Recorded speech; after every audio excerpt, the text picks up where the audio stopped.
Hello, everybody. Recently, we did our Nutrition 101 seminar, and we had a few people who were not able to be there that really wanted to be there. And since we were unable to record that event, I wanted to make a short video highlighting one of the topics that we covered in that event or at that presentation. Now, at that event, we did talk about some myths that go along with nutrition and how they affect our health.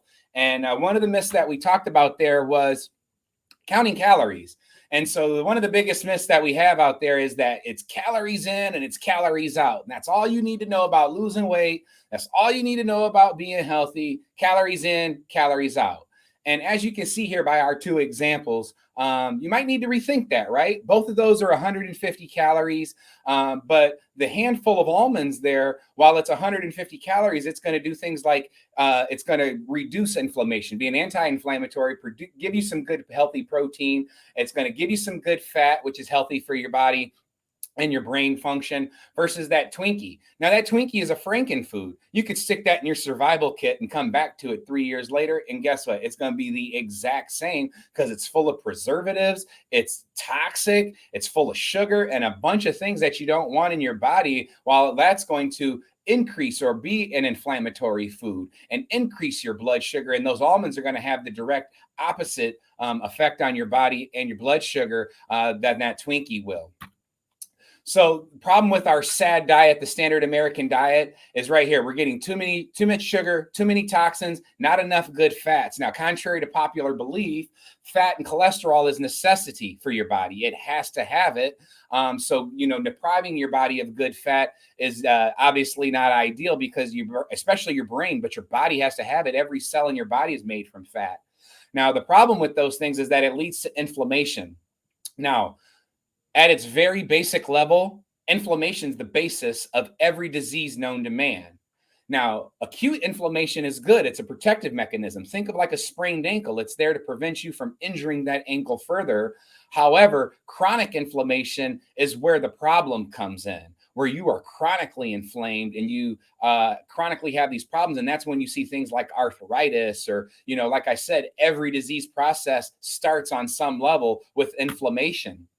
So a few statistics here about sugar and how it's terrible for us. As most of us know, average Americans drinking 55 gallons of soda per year, and it takes 30 cups of water to neutralize one soda. 30 cups to neutralize one soda.